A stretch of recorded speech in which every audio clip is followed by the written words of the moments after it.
Ујбуда или Нов Будин, таму во 11-тиот дистрикт на Будимпешта според азиланските документи живее пребеганиот екс-премиер и осуденик Никола Груевски. Ова е едно од откритијата до кои дојдоа унгарските новинари откако вчера Груевски беше спроведен на суд која отфрли неговата екстрадиција во Македонија. Најголемиот дел од појавувањата на Груевски во јавноста се токму во таа област на Будимпешта. Таму ручаше со вработените од царината. Во истиот дистрикт, кој е најголем по број на жители во Будимпешта, екс-премиерот се среќаваше во таен дипломатски стан со представници на унгарското МНР. Во таа област е и институцијата задолжена за издавање на одобрениот азил. Токму азилот и бегалскиот статус се најголема пречка за екстрадиција на Груевски.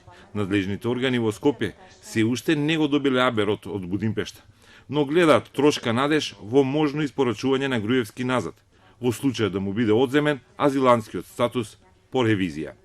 Ако добиеме нешто писмено, јас ќе ви известам. Јас се надевам дека на нашето барање имаше повеќе по повеќе основи. Знаете, едното е по правосилната пресуда, другото е по обвинението што го има, односно истрагата која се води за 27 април.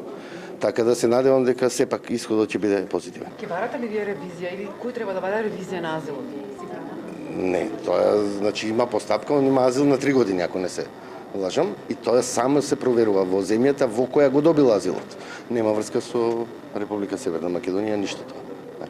Груевски вчера со врзани раце беше спроведен во судот и беше камуфлиран со скапите Мајбах наочари и со капче. На крај судската одлука во негова корист ја дочека ладнокрвно и без емоции, а остана глув на сите новинарски прашања.